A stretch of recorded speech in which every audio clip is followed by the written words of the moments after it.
Every woman deserves to feel vibrant, safe, loved, and feel her power. The Woman's Vibrancy Code podcast is here for a potent use of your time. We will cover energy, hormones, and libido with episodes that also dive into entrepreneurship, money mindset, feminine power, and much, much more. Introducing Maraya Brown, Yale and functional medicine trained women's health expert, midwife, mom, and entrepreneur. Welcome back to another episode. I have today with me Steve Sims, who I'm actually really thrilled to interview. This is something new. This is very different than what you're accustomed to, because we're not necessarily going to be talking about health, although we might. We're not necessarily going to be talking about libido, although we might. Who knows? Who knows? But Steve is one of those. I first saw him, I was at an entrepreneurship conference put on by Dr. Thaddeus Gala called The Guardians, down in Puerto Rico in April. And that was actually my first exposure to see Steve. And really my takeaway was he seems like the most underknown, but most well-connected bloke on the planet, maybe. And, you know, Steve, when you told the story on the stage in Puerto Rico about the experience at the Duomo with Bocelli, and I love the way you told the story with the knock on the door and the way I just visualized it. And then I heard you say, when you spoke with the person that was in charge of the Duomo there in Florence, and you had said, have you ever done this before? And he said, no. And you said, well, why not? You said, well, no one ever asked. And one of my big takeaways from you was the questions I've never asked in my life. The answer has always been no. And I've taken that with me. So thank you for that. So one of the reasons I've brought him on today is because, first of all, he's now the author of a new book, which you're going to want to get. It's called Go for Stupid, The Art of Achieving Ridiculous Goals. There, he just got it up. So for those of you listening in the podcast, you can't see it, but he's holding it up in front of him. Go for Stupid with bright red letters, Steve Sims. He's known as for those of you that are listening to this and can't see it, I'm very good looking. Please carry on now. Although I think of you, don't you usually have even more metal on your face, not just the ears? I don't know. There's enough. There's enough there. Okay. A bricklayer from London turned, yes, he happens to know like Elton John and Elon Musk. So he has worked with all of those names. I mean, in conversation I've had with you, also Gwyneth Paltrow, Dr. Mark Hyman, like the ones that I am very Twitter-pated over. And he sent people down to see the wreck of the Titanic on the seabed, or close museums in Florence for a private dinner party, and then had Andrea Bocelli serenade them while they eat their pasta. He's quoted as the real-life Wizard of Oz by Forbes and Entrepreneur Magazine. Steve Sims is a best-selling author with Bluefishing, The Art of Making Things Happen, sought-after coach, top-rated speaker in the U.S. Speaker After keynoting at a variety of networks, groups, and associations, as well as the Pentagon and Harvard twice. So this is a big deal. I feel very grateful to have the opportunity to have you here on the show and also live streaming this into Facebook. And actually, Tressa Yonakawa Bundren is flying in tonight. She's actually spending the weekend with me here. And I know that she does some work with you and your son, Henry, correct? Yes, that's correct. And I've interviewed her on the podcast too. So there's a little plug in for Tressa. Okay. First, Elon Musk, Elton John, some big names. Are they nice? Wow, that's a strange question. I think anything's nice until it's not. I don't think I had any surprises when I met these people, because I never like to judge people before I've met them and spoken to them. Mm-hmm. So, you know, Elon Musk, hey, the most pivotal, creative, disruptive guy in any industry. What's he like? Well, he's creative and he's disruptive. So there wasn't any real surprises. Elton John is known as a creative diva, and he was a creative diva. But I really like to want to make those opinions on myself and those judges on myself. I've seen a lot of people, and I'm not just picking on those two, act like prima donna arseholes to people who have acted like prima donna arseholes to them, you know? So I've also realized that it's a very tough position to be in, not one that I would ever want. Now, you said about being connected. In fact, I think it was the New York Times that said I was the most connected person on the planet that you've never heard of. Right. And that suited me absolutely fine. I never wanted stardom or fame. I like to roll around on my motorcycle, black jeans, call it as it is, drink too many old fashions. I like that life. I don't want to be judged. I don't want to be pointed at. I don't want to be fangirled over, as if that would ever happen. But those people that we mentioned, the Elon Musks, the Elton Johns, those standard of people, they always are. Think about it. These people can't step out of their house and go and get a Starbucks. I can't imagine. You know, they can't. I've been with people that literally they can't do that. Yeah. And I thought I wouldn't swap that for anyone on the planet, you know? So it's tough. Yeah. We surprised our children last January and took them to Disneyland. And that was one of the things I thought of, is there are individuals who have children that really, for them to take their children to Disneyland, they would have to rent out the entire park. But don't you miss something when you hear the squeal and excitement of other kids? Mm-hmm. You know, I have a client that actually rented out Disney to take his kids there. And he took another friend of his and their 2 kids.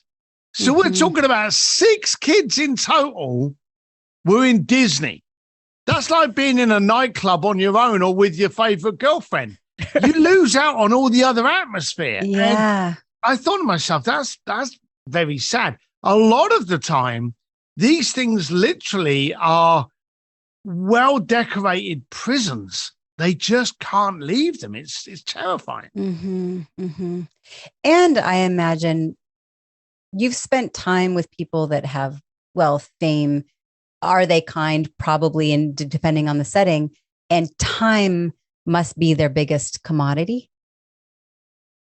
Is that fair to say? I imagine. Is that an assumption? I think it's an assumption. So let me give you the exact. A lot of people know that I was in it. Well, a lot of people, and absolutely no one here listening knows this. I ran for 25 years a concierge firm that worked for billionaires. I have always said I was not in the business I was in. And what this means is I had a Trojan horse. I never wanted to hang out with Elton John. I never wanted to go front row at the Paris Fashion Week. I never wanted to go backstage at concerts. I never wanted to go to Formula One in Monaco. I didn't care about any of those things. But hey, if they got me a 2-hour lunch with you to be able to quiz you, to go, hey, how do you look at relationships? How do you look at opportunity? How do you handle money? How do you say no to projects? If I was able to ask them those questions, then I'd done my job, because that's what I wanted. I wanted that. So my job was to basically, podcast people and some of the most powerful people on the planet by giving them other things. I noticed that the 2 things that they really, really focused on was impact and time. Because they knew full well they could make more money, they could make more impact if they worked hard enough, but under no circumstances whatsoever could they make more money. Make more time. Make more time. And that was the issue. They really looked. We had COVID, and we suddenly were like, oh my God, 2 years, of this. And you see these people, and my wife had breast cancer. You suddenly see time differently because you don't know how much of it you got. But when you're working at the status that these people are, they look at time as fleeting, and that's what they can't replace. And so is it fair to say that you helped them to create more quality experiences so that they could feel like they were just enriching their lives to the fullest to make the most of the time that they did have? Yeah, I always used to joke that I gave you better cocktail stories. So, my goal was to basically take what they had. And this is where, and this isn't a plug, but people ask me where the term go for stupid comes from. That's because people would say, hey, I love the rock band so-and-so. Can I meet them? Now, lesson number one for anyone making notes here, and you should be, if you complete the request of someone that you know, all you've done is complete a transaction and Amazon is waiting to take over your world. Okay? Never do what people ask you. First of all, question, quiz, ask why, but get to know what is the purpose of that question and then exceed it. Okay? Never complete a transaction that'll put you out of business. So for me, whenever someone used to say to us, hey, I want to go and have lunch in Florence. Oh, I want to meet this rock band. Oh, I want to go to see this concert. We would literally sit down and go, okay, how can we make this request stupid? Mm-hmm. Now, we would never use the word impossible because using the word impossible is just setting yourself up with a nice excuse. Oh, I'd love to do this, but it's impossible, but I'm going to go for it. So that when you don't get it, you can go, well, what did you expect? I said it was impossible. You've just given yourself an excuse. But when you go for something that's stupid, two things happen. One, your dreams become vision. Okay. And secondly, no one can say, let's go for stupid without a damn great smile on their face.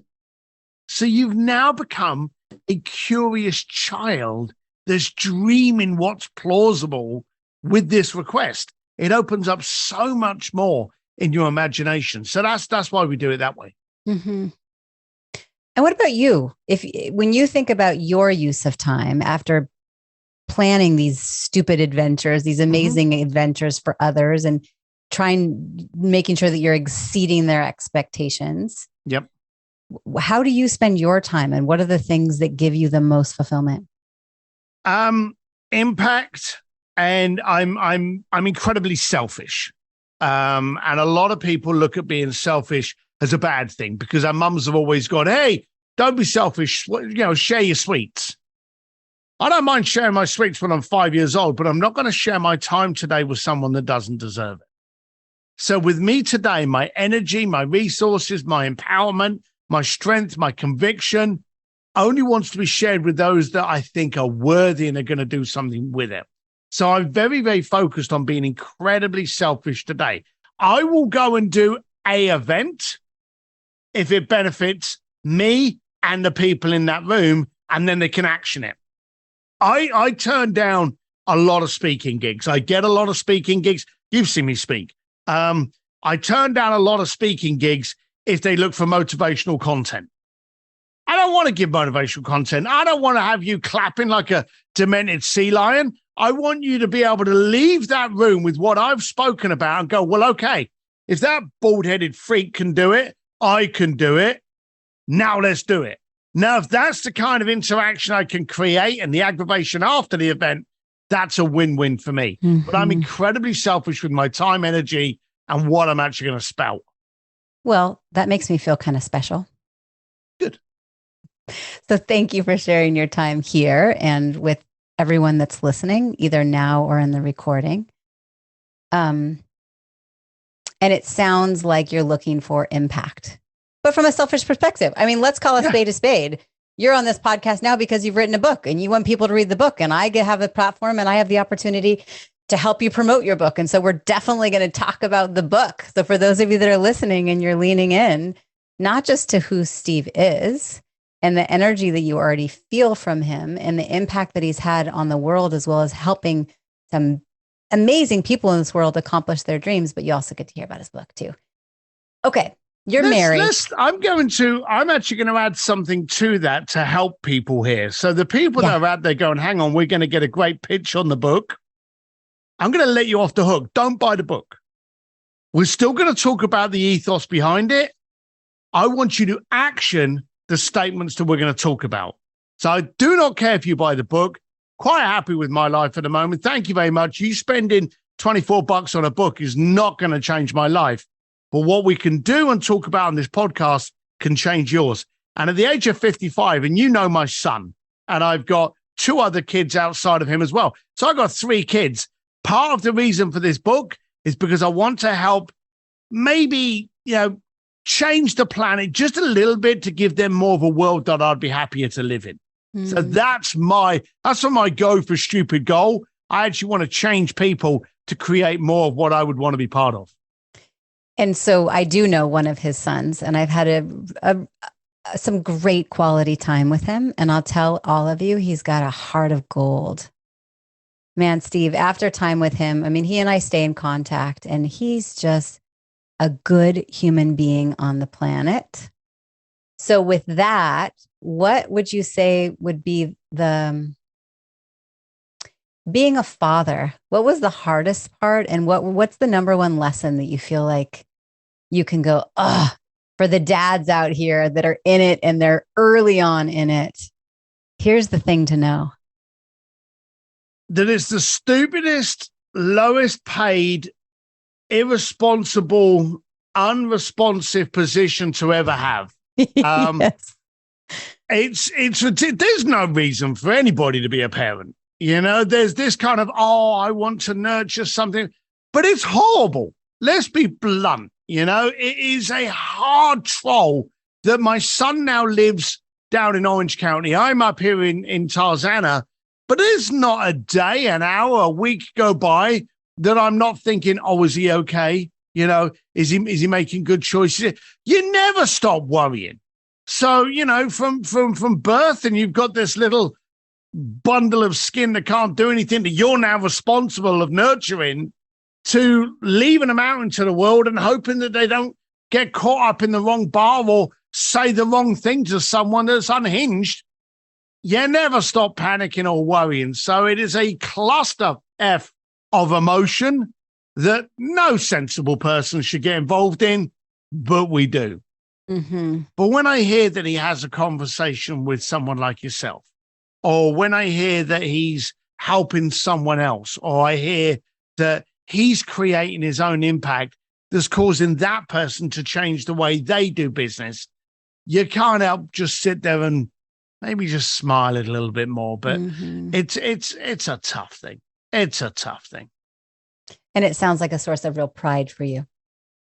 Yeah, it is. I would always have to give more credit to my wife than to me. I've always thought I'm a pretty shit father. I try. But I don't know. Maybe that's what makes me a good father, in the fact that I try more than I self-believe. I know a lot of people out there think they're actually brilliant parents, and I look at them and I think, you're shit. So, you know, there's no manual out there. There's no certificate if you got it right. So you just really got to do the best. And I've always tried to live with the belief that as long as my kids are better than me, then I've done something right. How do you define better? In every kind of way. I want them to hopefully have learned by the mistakes that I made. I want them to go for better than me. I want them to have better relationships than me. I want them to be proud, happy, love, laugh. As long as they can do all of those things, then I'm really thrilled. But I'm not the guy that goes, well, I've achieved all of this.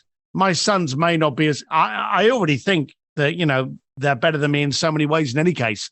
But I think as a parent, you should always want your kids to end up better than you. Mm-hmm. And whatever grade that is. Yeah. And one of my mentors said, you know, whether they make a great decision or a bad decision, I mean, that's even subjective. I'm not going to take responsibility for it. Because really, at the end of the day, I've got 3. They're 10, 8, and 5. And it is striking to me how different they are and how bold their personalities are. And I go, this is not, listen, same households, very similar pregnancy, very similar birth, same mom, same dad, and yet such different human beings. And so we get to do our best. And at the end of the day, I don't know, part of me feels like, how much impact do we really even have?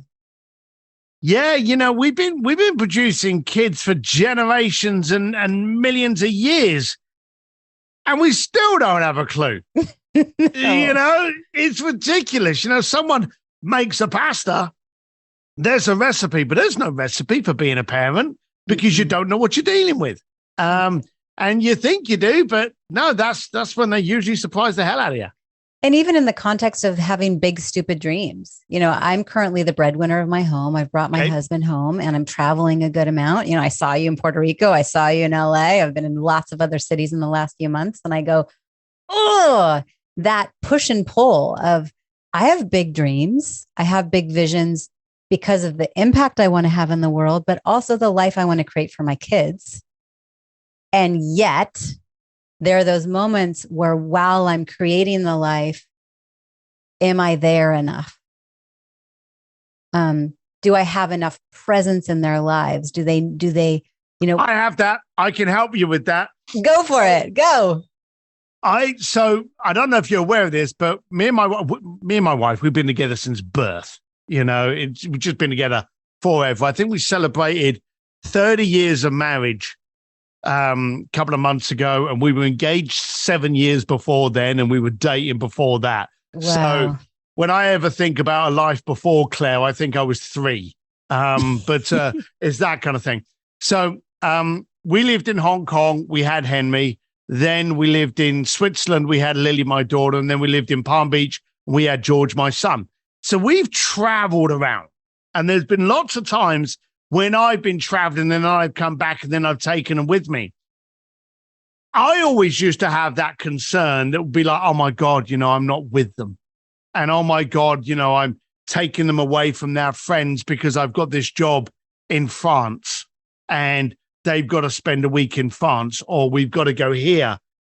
Now, when you look at it, I've given them interaction in different cultures with different people. I find, and I think Henry's a prime example, he's enriched. He can hold a conversation with a 9-year-old or a 90-year-old. He can hold conversations with people from different countries because of the cultural differences, because like it or not, kids are sponges and they get saturated with it and it seeps in. My youngest, George, he was, like 11 or something. Yeah, like 11 years old. And he was hanging around Italy a lot. Okay. And then we went to Tokyo. And like you think to yourself, what's an 11-year-old going to really remember much about that? And he will converse about it. Mm-hmm. And he will know because it's in there. So my point is, if you're at home 24/7 staring at them, is that really the best you can do for them? No. Or can you be an example and a shining light of what living life's all about? Yeah. And then coming back and passing that into them? Totally. Oh my gosh. I was just in New York a couple of weeks ago and I was up on a New York Times billboard and I got it was quick. It was just like that, maybe quarter of a second, but there I was in the New York Times Square. And I sent a video to them and they think it's the best thing ever. My mom. And so I just can't imagine the pride that your children have when they think about the experience that they know you've had. Really? My kids, I don't know if it's because of the relationships. I don't know if it's because of the relationship I have or just, the jokey kind of sarcasm of me being a Brit. But my kids never think I'm cool. I'm just an annoying dad. And I could be winning an award or I could be getting a phone call from someone. Like I was out racing motorcycles the other day. And my youngest, George, I mentioned, I'm like, oh, yeah, I'm doing this. And he's like, that's boring. You think you're cool, but you're not. But one of the guys I was racing with is a friend, Keanu Reeves. Okay, there you go, name drop. And I said to George, and Henry was with me. So Henry was with Keanu. And George is like, you're with Keanu Reeves. And I'm like, yeah. He's like, he's so cool. And I'm like, well, hang on a minute. He's cool, but I'm not cool. And he's like, no, you're dad. So we got Keanu to actually record a video telling my son how cool I was. But they don't care. Your kids never give a shit. Well, they see you in a very, very different light. What about your wife? If I were to ask your wife, how do you think she would describe what you do? Or how do you think she would describe who you are? She would say that I was a child and that I was immature. And it's been that immature curiosity that has kind of allowed me to go, because kids don't care about what the kids think about them. They do when they're like in their teenagers, but when they're little kids and they're 4 and 5 years old, they don't give a shit. They just call it as it is. So my wife's always said, that I'm a 55-year-old, 5-year-old. Mm-hmm. So I don't grow up. I just do things and I just get on with it. And I definitely think that's what she would actually say on that. In fact, very funnily, she's just walked in. I'm just being asked what you would actually say about me. How would you describe me? I put her on the spot here and she's looking a little bit awkward. Interesting. Oh, you're making it up now. She's so you can hear the cackle there. She's she wouldn't know. I think maybe a bit more foul language would be used if she had to explain who I was. But interesting. I imagine she sees all sides of you. She's even been there when you probably holding your hand when you're vomiting, smelling your poop in the bathroom after you leave, like, all of it, but also potentially watching the videos of you up there with Keanu and helping Elon Musk make it up to space. I mean, the variety, I can't imagine. And that woman's been there, and like all entrepreneurs, it's very easy. Like you've seen me speaking on stage in Puerto Rico because I was paid to fly from Los Angeles all the way over to Puerto Rico to speak to some really cool people. You saw me speaking in Puerto Rico. And That's LA. and LA. That's me being called in to speak to people.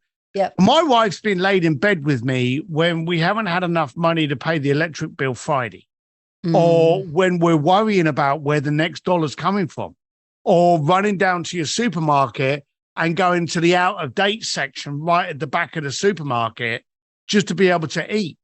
We've all been through those situations. And that's where it's beautiful, because I now know that she is strong. She is powerful. She is committed.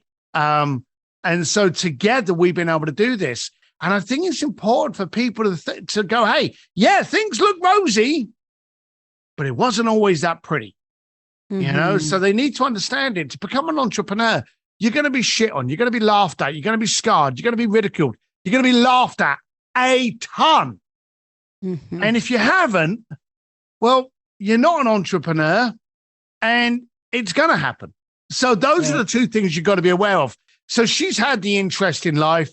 It's very good now. But I think also it's very important, like, and a perfect example, we have our favorite spot is a restaurant in Beverly Hills called Spargo. And we love to sit at the bar, not even at the table. We just like to sit at the bar, share a pasta, couple of cocktails, and leave. And to us, that's the most luxurious thing to do in the planet. And the fact that we can both find a luxury that we both enjoy, and we sit there and we talk about what would our kids, us as kids, think of us now, where we are, what we're doing. And it's great to have those conversations. But I think the key also, never take it too seriously. You see, I could lose my home and money and motorbike. I could lose it all tomorrow. Okay. But would that wreck me? No. Losing who I am, losing my credibility, losing my authenticity, losing my regard, respect, and drive, that would be crippling. But we've learned a lot of lessons over the years of failings. And I think that's a beautiful, beautiful thing. If any of you out there are failing, good. Okay. Yeah. Understand those failings are what refine you. They don't define you. They refine, not define. That's potent. It also makes me think, along the journey of entrepreneurship, there seems to be a lot of loneliness. There seems to be at times a lack of belonging, because we're different thinkers. We're creative. We're trying to forge our own paths, go to the beat of our own drums. And I hear loud and clear that Claire's been with you through it all. And hopefully that means that the moments of loneliness in your roller coaster weren't as extreme. But I think the problem with the loneliness you've got, and you've done something about it, so people should not listen to me. They should look at the way you live. You saturate yourself with intelligence and people from different environments by going along to seminars. Okay. When we're sitting at the coffee table and we've got a bunch of buddies from high school and we're talking about this miraculous idea that we want to do and how we want to make $3 million, and then we want to franchise it and we want to sell it out and make another 10 million. And our friends glaze over like we're crazy. Okay. But when we're in a room full of people that challenge and push us, they look at us and they go, you're not thinking big enough. Yeah. And they push us to excel. You travel to Puerto Rico and Los Angeles to enrich yourself with people that you can have those conversations with. The loneliness often comes because we're seeking that conversation from people that aren't capable to have it with us. That's powerful, Steve. We really need to change the room we're in. I guarantee you, anyone listening to this, anyone watching this now is aggravated and not 100% happy with their life. And that's not a bad thing. That's a good thing. If you ain't happy about your life and you've decided on a Friday afternoon to tune in and put up with me and actually listen to this, it's because you demand better of yourself and you're searching to find ways of getting it. Right. So that loneliness can only be amplified when you're looking for that relationship in the wrong place. Go and saturate yourself with people that push you. So what I'm hearing is, for those of us that have the stupid, audacious goals, if we're doing it by ourselves and we feel like we're the only ones, of course we're going to feel lonely. Yep. But if instead we just simply shift the company that we keep, and we find the other stupid, audacious goal getters and get in those rooms, then it doesn't feel so. I mean, that's the last place I saw you was at the Breakthrough Mastermind. For me, that's what that was. I'm in a room. I'm like, man, Aaron sold his business for $2 billion to Walmart. Wowza. Now my dreams feel small. I actually had a true story. Do you know who Jay Abraham is? Yeah. He's trained everyone from Damon John, Tony Robbins. He's one of the top coaches in the planet. Yeah. And he's my neighbor. He's just down the road from us here. And I remember going down to him one day with this business plan I had. And I was all pumped and I was all fired because this was a brilliant idea. And I said to him, I want to pitch you. And he's like, come on down. And I went down there and I went through this PowerPoint. I even had graphs in there. I'd never done any of that shit. But it looked absolutely stunning. My PowerPoint was fantastic. My pitch was flawless. I was enthusiastic. It was incredible. Grade A, first class presentation. And I looked at him at the end of it and he rubbed his chin, started to smile, and he went, is that it? And I was like, the fuck you mean, is that it? You know, this is brilliant. And he's like, no. I just thought with your credibility, commitment, enthusiasm, and focus, I was just expecting more. And I realized at that moment that I hadn't gone for more. I had gone for what was achievable, but I had not pushed my boundaries. But Jay had seen that I had put myself on a ceiling. And so you've got to surround yourself with people that literally go, is that it? Yeah. Oh, that's so good. I was in New York last week and Lori Harder was speaking and she was another name for me. Okay. And when she was up there, she said, when was the last time you failed? And I was thinking, I was like, well, I've got my master's from Yale, functional medicine trained, building a business. I couldn't think of a time that I'd failed. And I was sitting there kind of feeling proud of myself. And then I don't remember her words, but she left me feeling like, oh, I need to stretch. I'm not stretching big enough. So what does that even look like?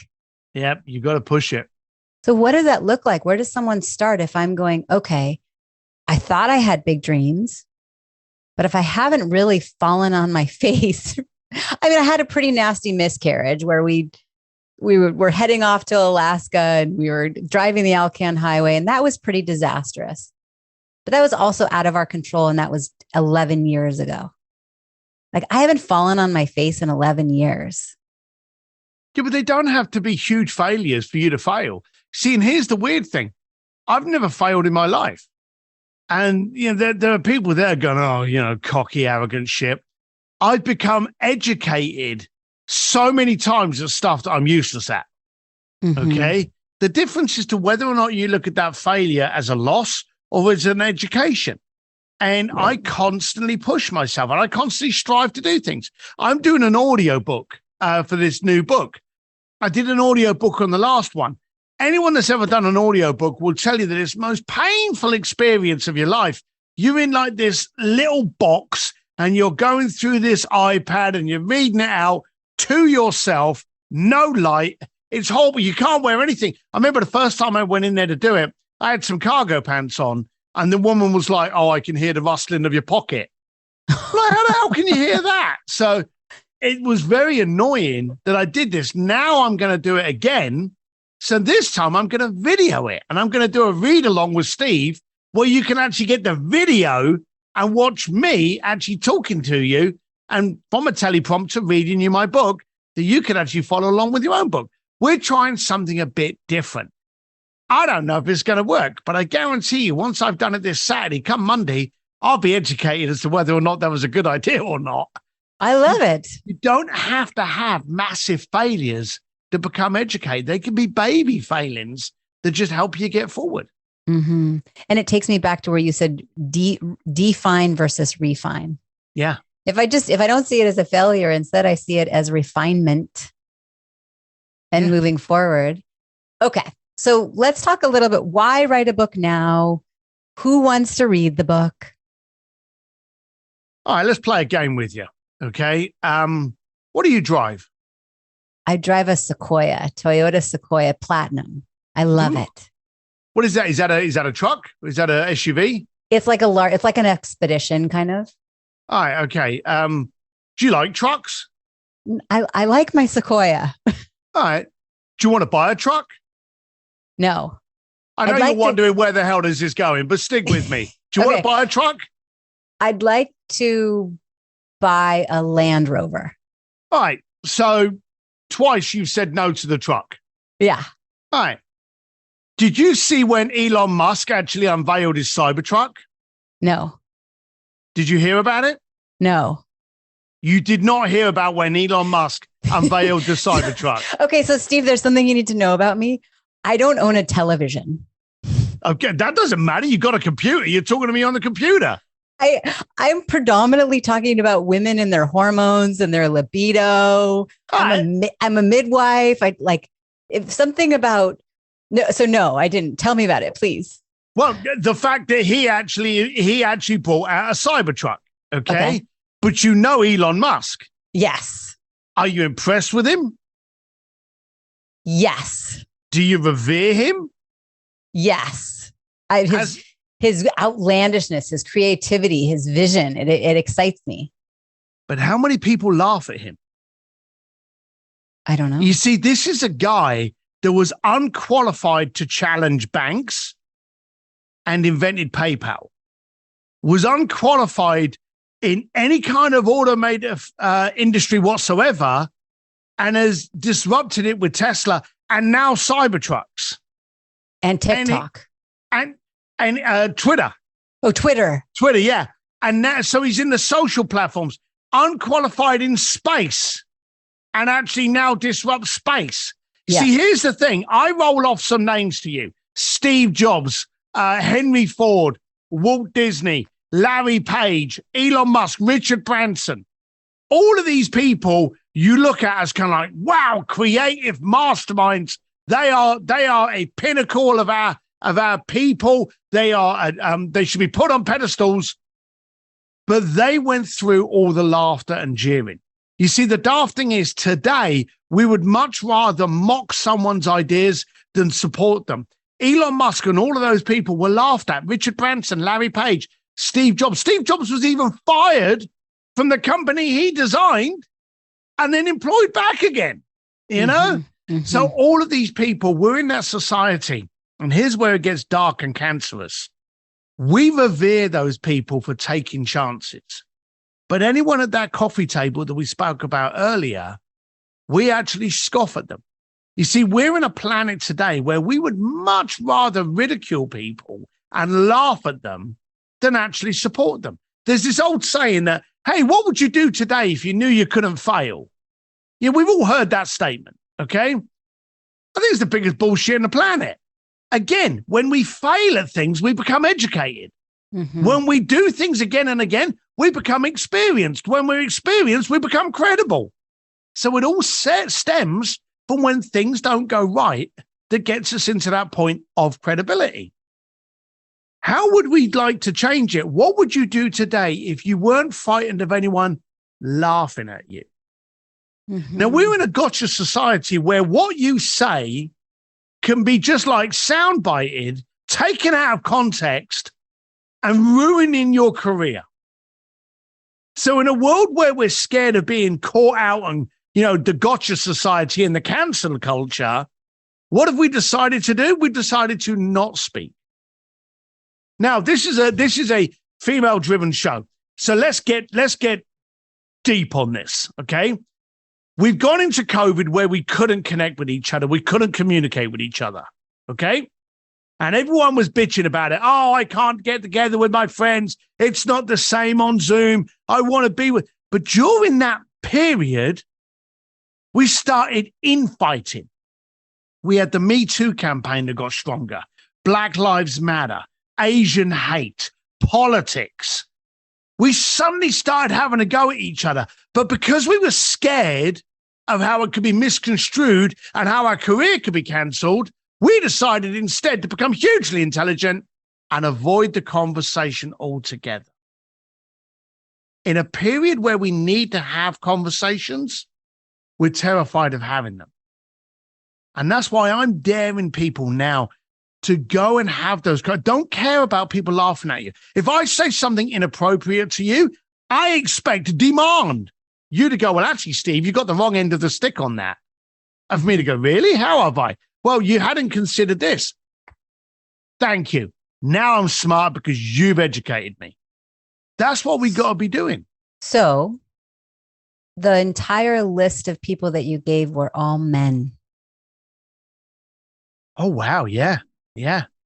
How do we get more women in that list? And if for me, women of heart, women of depth, women with feminine energy, like, I'm not going to drop names right now because it's a little bit judgmental, but even in Puerto Rico and even when I was in New York, I watch the women that are on stage and it's a very, how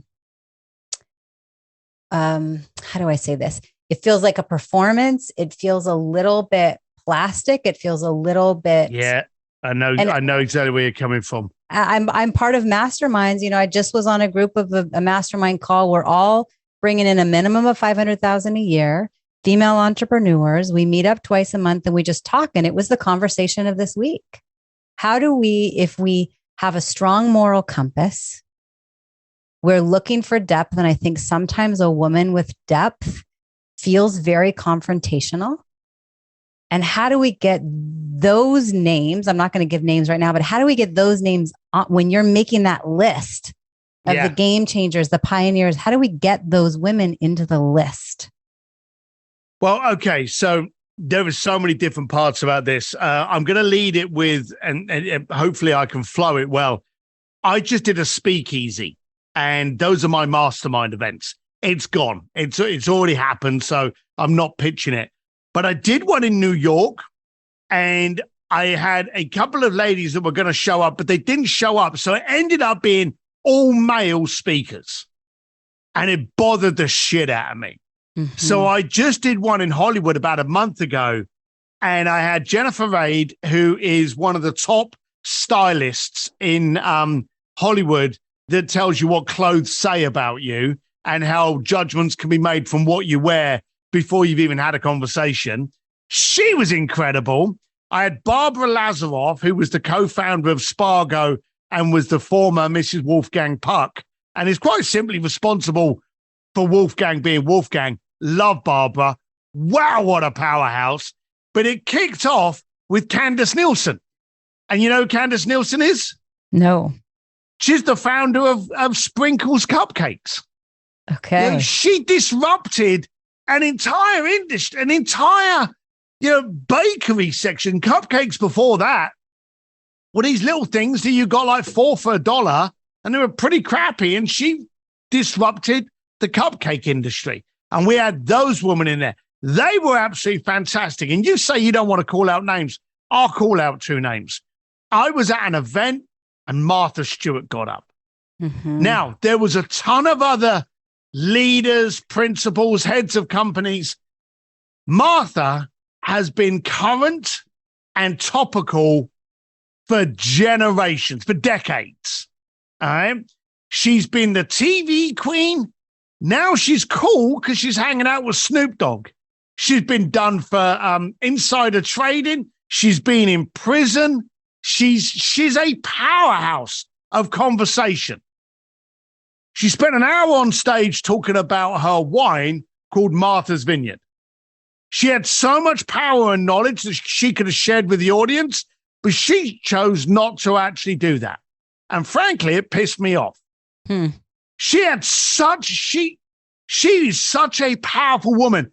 I missed out on other meetings to sit on that one because I wanted to hear from a woman that had been successful in a time when it was heavily male dominated, and her age, kids know who she is. Yeah.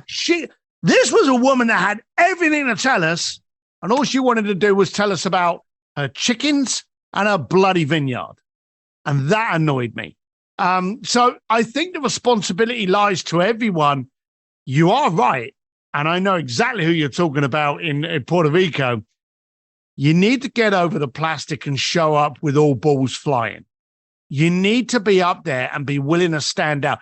And I'll give a shout out, Tressa.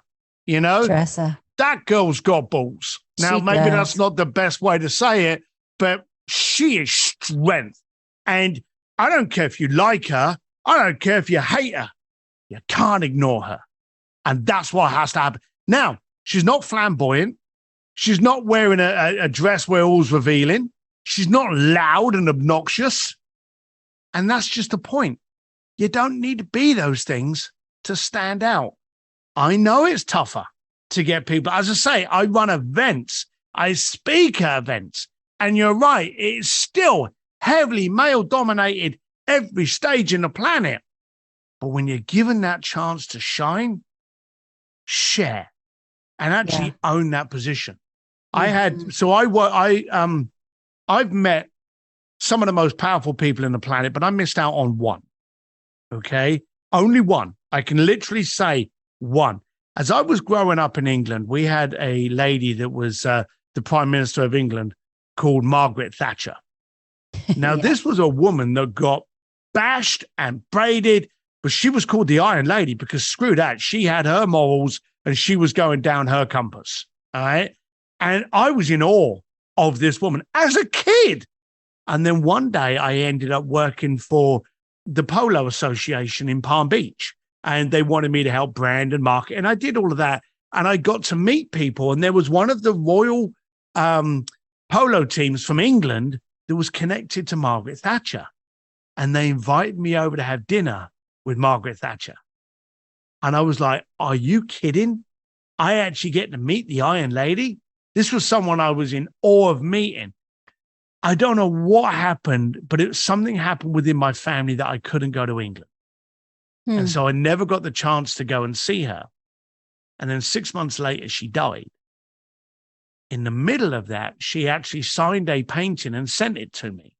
Now, I heard that she had dementia and she was actually losing a lot of the conversation. So in hindsight, I'm glad I never met her because I'll never forget her as Margaret Thatcher. Maybe I didn't want to meet her then, but that was always my icon that I always desperately wanted to meet, but I never got the chance to. And that picture still sits in my office. Beautiful. And I love that kind of icing on the cake to even say this wasn't even a failure. This is refinement because I get to continue to see her in the light that I still see her, not as a woman who can't remember her own name or the date or however the degree of dementia had progressed. I also think the name Oprah, the name Brene Brown, the name Maya Angelou. I mean, there have been some tremendous women with big impact in the world. If someone's leaning in and they're like, okay, I feel more motivated. You're right. I can dream bigger. I can strive for stupid goals. What about for the people that are listening that only have a little bit of money? Where do you start if you want to have a stupid, ridiculous dream or put something together for the listeners who have enough money to buy your book, but can't afford a flight to the moon? Where does that individual start? 1 inch out of their doorstep. Mm-hmm. You see, what I don't like about the statement that you just meant is you related the goal to finances. Mm-hmm. Okay. That shouldn't be the situation. Okay. It should be, what is the goal? Your ridiculous goal today could be to strengthen the relationship you have with your partner. Your ridiculous goal could be to get sponsorship for your local kids' football team where they get new shirts. Your ridiculous goal could be to clean up your garden and pay attention to how clean your house is, how clean your desk is, how clean your finances are. The stupid goal doesn't have to be setting the foot on the moon, okay? But what you do is you start with it today. You create momentum. I wanted to have conversations with affluent people. The way I started, I worked on the door and I made sure that the affluent people got the best seat in the house. That was how I started. Now I'm having conversations with the Vatican and Elon Musk.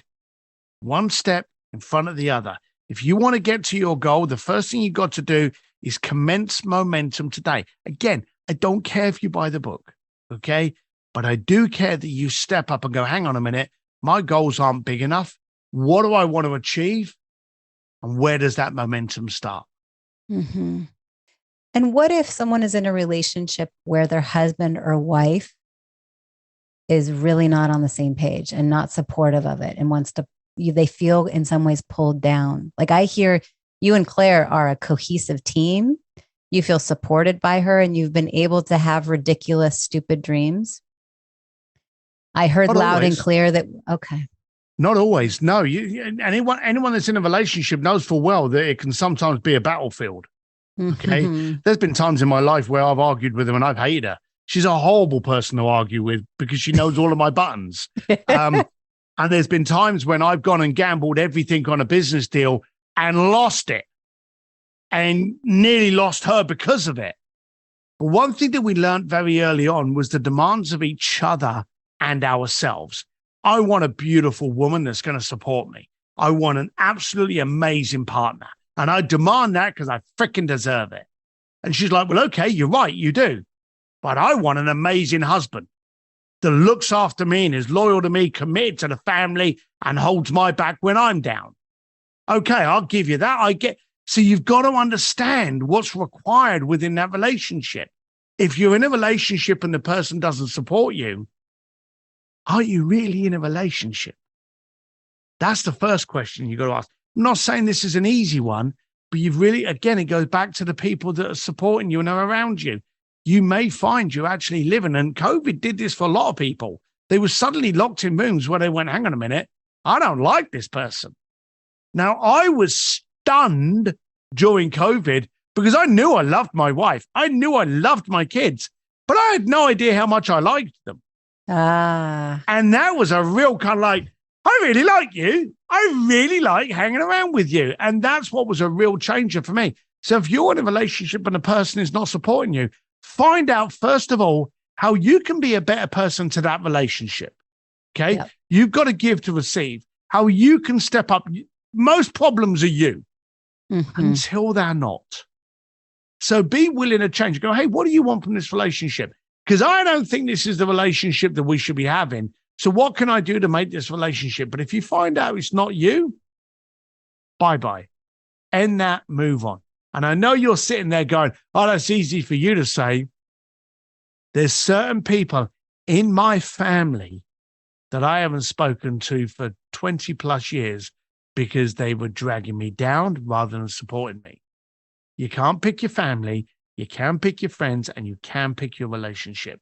But you've got to be selfish with your time. And you can pick your nose. I thought you were going to end with that. Isn't that a saying? You can't pick your family, you can pick your friends, but you can pick your nose, yeah. Okay. I really honor your time, and I want to finish up. Any last parting words? Obviously, the show notes will have all of the ways to reach out to him. It's just Steve Sims in every platform that you can imagine. Add the D in the middle. Steve D. Sims. Just okay. I'm easier to get than COVID. You're easy to get than COVID. I do remember when all 5 of us had COVID and we were inside, it ended up being a full month that we didn't. And my kids still say, Mom, I wish we could do that again. That was so much fun. We were rollerblading in the house and watching movies, so many puzzles. Okay. So once again, the book is Go for Stupid, The Art of Achieving Ridiculous Goals. Steve doesn't really care if you buy it or not, but I'm going to put in a plug. I have not bought it yet, but I am, and I'm looking forward to reading it. And I appreciate you. I appreciate your authenticity. I appreciate the way in which you've lived your life from what I can tell. And the relationships that have been built from, I remember when I said, what if I want to meet Gwyneth Paltrow? And you said, you don't just meet Gwyneth Paltrow, you make relationships with people and you serve your heart out to the people that are around her and in her infrastructure. And I went, right. It's about caring for people. So the real life Wizard of Oz, last parting words? Do something with your life. There's a friend of mine that came up with this saying that actually hurt me and really moved me. The definition of hell is to meet the man or woman that you could have been. Don't let that happen. Yeah. People often hear me say there's only two people that that really matter what they think of you. It's not your husband. It's not your mother. It's not your children. It's the 8-year-old version of you and the 80-year-old version of you. Yep. And so that's what I'm hearing, to be able to live our lives and go, you're damn right. I'm proud of that audacious, stupid dream that I was willing enough to take an inch outside of my front doorstep and take a step towards. So thank you. I'm appreciative for you. I know everyone else is as well. You're welcome to reach out to him. And Steve, thanks for your time. Thank you. It's been a blast. I've enjoyed it.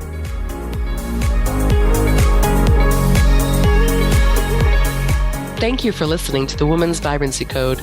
Connect with us and take the first step to transforming your energy, hormones, and libido at thewomansvibrancycode.com. Cheers to your zest and vitality.